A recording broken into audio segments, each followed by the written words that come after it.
कामिका एकादशी व्रत कथा। अर्जुन ने कहा, हे प्रभु, मैंने आषाढ़ माह के शुक्ल पक्ष की देवशयनी एकादशी का सविस्तार वर्णन सुना।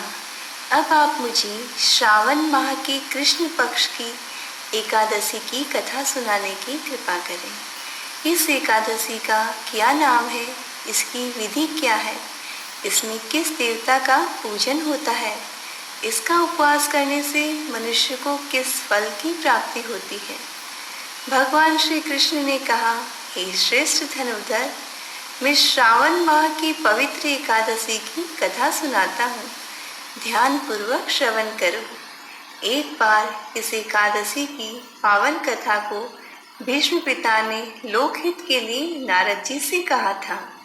एक समय नारद जी ने कहा, हे पितामह, आज मेरी श्रावण के कृष्ण पक्ष की एकादशी की कथा सुनने की इच्छा है, अतः आप इस एकादशी की व्रत कथा विधान सहित सुनाइए।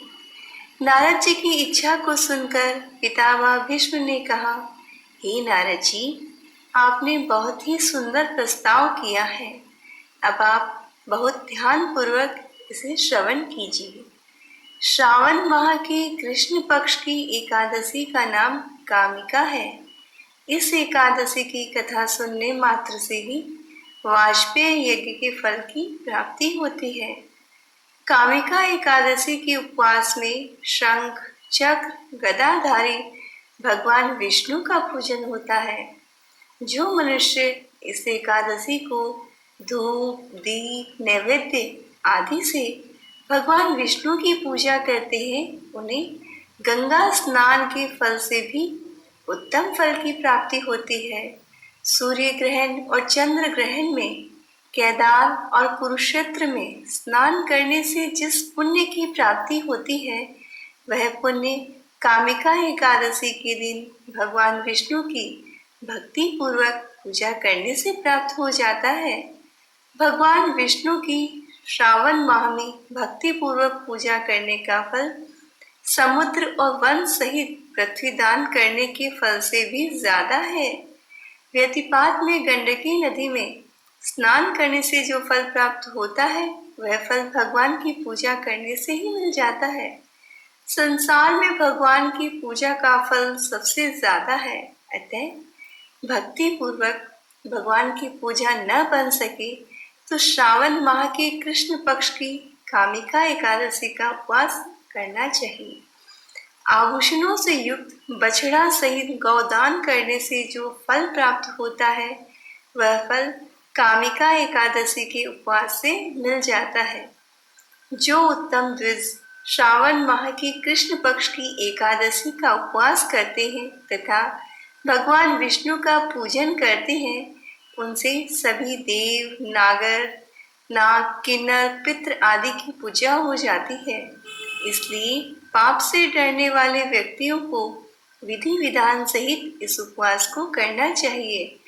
संसार सागर तथा पापों में फंसे हुए मनुष्यों को इनसे मुक्ति के लिए कामिका एकादशी का व्रत करना चाहिए।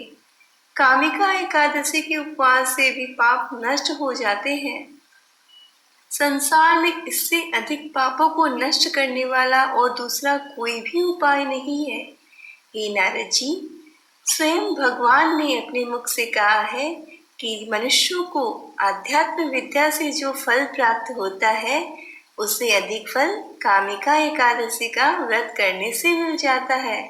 इस उपवास के करने से मनुष्य को न यमराज के दर्शन होते हैं, न ही नरक के कष्ट ही भोगने पड़ते हैं, वह स्वर्ग का अधिकारी बन जाता है। जो मनुष्य इस दिन तुलसी दल से भक्ति पूर्वक भगवान विष्णु का पूजन करते हैं, वे संसार में रहते हुए भी इस प्रकार अलग रहते हैं जिस प्रकार कमल पुष्प जल में रहता हुआ भी जल से अलग रहता है। तुलसी दल से भगवान श्री हरि का पूजन करने का फल एक बार स्वर्ण और 4 बार चांदी के दान के बराबर है। भगवान विष्णु रत्न, मोती, मणि आदि आभूषणों की अपेक्षा तुलसी दल से अधिक प्रसन्न होते हैं। जो मनुष्य प्रभु का तुलसी दल से पूजन करते हैं, उनके सभी पाप नष्ट हो जाते हैं। हे नारद जी, मैं भगवान की अति प्रिय श्री तुलसी जी को प्रणाम करता हूँ। तुलसी जी के दर्शन मात्र से मनुष्य के सभी पाप नष्ट हो जाते हैं। शरीर के स्पर्श मात्र से मनुष्य पवित्र हो जाता है। तुलसी जी को जल से स्नान कराने से मनुष्य की सभी यम यातनाएं नष्ट हो जाती है। जो मनुष्य तुलसी जी को भक्ति पूर्वक भगवान के श्री चरणों में अर्पित करता है, उसे मुक्ति मिलती है।